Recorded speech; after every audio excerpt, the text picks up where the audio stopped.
Pak Israel మధ్య cancer comment ప్రకంపనలు. ఇజ్రాయెల్ను క్యాన్సర్తో పోల్చిన పాక్ డిఫెన్స్ మినిస్టర్. క్యాన్సర్ విమర్శతో ఇజ్రాయెల్ గురి పాక్ వైపు తిరిగిందా?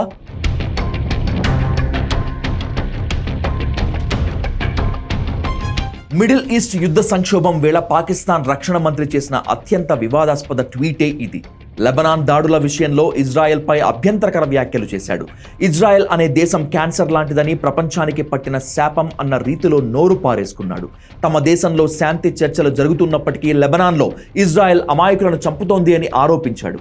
గాజా, ఇరాన్ తర్వాత లెబనాన్లో రక్తపాతం కొనసాగిస్తోందని, ఇలాంటి దేశాన్ని పుట్టించిన వాళ్లు నరకంలో కాలిపోతూ చిత్రహింసలు అనుభవించాలని కోరుకుంటున్నట్లు రాశాడు.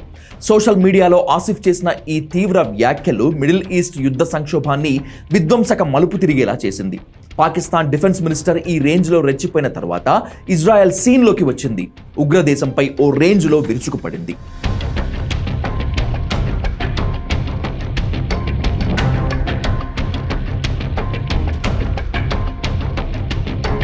పాక్ మంత్రి కన్నింగ్ కామెంట్లకు ఇజ్రాయెల్ మార్క్ కౌంటర్ ఇది. ఎక్కడా బ్యాలెన్స్ కోల్పోలేదు. చాలా పద్ధతిగా ఇదేనా నీ శాంతి సందేశం అనేలా కౌంటర్ ఇచ్చింది ఇజ్రాయెల్.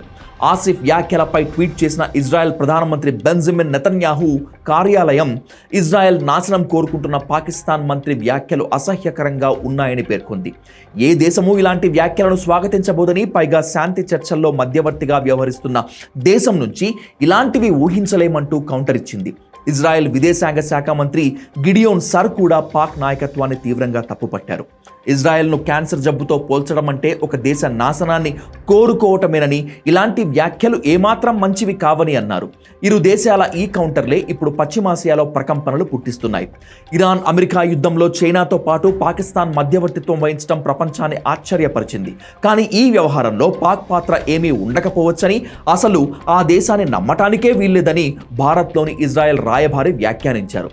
ఈ వ్యాఖ్యల తర్వాతే పాకిస్తాన్ రక్షణ మంత్రి ఇజ్రాయెల్ను క్యాన్సర్తో పోలుస్తూ రెచ్చిపోయాడు. కానీ ఇదే తాను చేసిన అతిపెద్ద తప్పు అవుతుందని అతడికి ఇంకా అర్థం కావటం లేదు.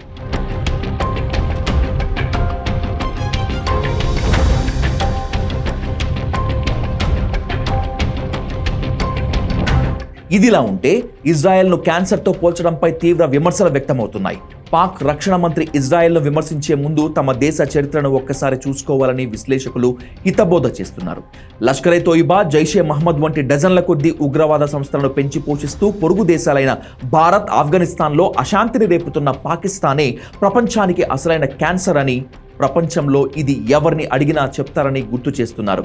సొంత దేశ ప్రజలు ఆకలితో అలమటిస్తుంటే, ఆర్థిక వ్యవస్థ కుప్పకూలుతుంటే ఆ వైఫల్యాల నుండి ప్రజల దృష్టి మళ్లించేందుకు భారత్, ఇజ్రాయెల్పై విమర్శలు చేయటం పాకిస్తాన్ పాలకులకు ఒక అలవాటుగా మారిందని ఎద్దేవా చేస్తున్నారు.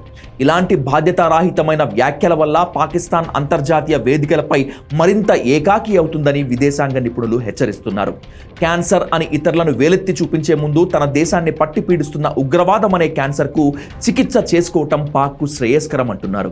ఈసారి ఇజ్రాయెల్ కేవలం మాటలతో సరిపెట్టకపోవచ్చని, పాక్ ఆర్థిక దౌత్యపరమైన మూల్యం చెల్లించుకోక తప్పదని విశ్లేషకులు హెచ్చరిస్తున్నారు.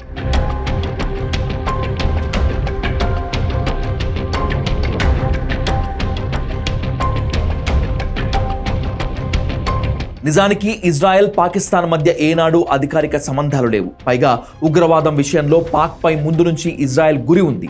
అలాంటిది తమను క్యాన్సర్గా పోల్చి విమర్శిస్తే టెల్ అవీవ్ ఎందుకు ఊరుకుంటుంది? ఇప్పటికైతే మాటలతోనే బదులిచ్చింది, కానీ ఈసారి చేతలతోనే బదులిస్తుంది. ఆ దిశగా ఆల్రెడీ ఇండియాతో కలిసి అడుగులేస్తోంది ఇజ్రాయెల్. భారత్, ఇజ్రాయెల్ నిఘా సంస్థలు రా, మొసాద్ కలిసి పనిచేయాలని ఇటీవలే నిర్ణయించుకున్నాయి. ఈ రెండు పవర్ఫుల్ గ్రూపులు పాకిస్తాన్పై నిఘా పెడితే రిజల్ట్ ఎలా ఉంటుందో ప్రత్యేకించి చెప్పాల్సిన అవసరమే లేదు. ఇరు దేశాల మధ్య ఆల్రెడీ రక్షణ భాగస్వామ్యం బలోపేతమవుతోంది. అత్యాధునిక ఆయుధ టెక్నాలజీ బదిలీ కూడా జరుగుతోంది. ఒక రకంగా పాకిస్తాన్కు అసలు భయం కూడా భారత్, ఇజ్రాయెల్ మధ్య స్నేహ బంధమే. అందుకే పనిగట్టుకుని ఆ దేశంపై విమర్శలకు దిగుతోంది. గతంలో ఇలా విమర్శలకు దిగినా ఈసారి చేసిన క్యాన్సర్ వ్యాఖ్యల్ని మాత్రం ఇజ్రాయెల్ ఎన్నటికీ మర్చిపోదు. చాలా త్వరలోనే పాకిస్తాన్ ఈ దుస్సాహసానికి ఫలితం అనుభవించక తప్పదు.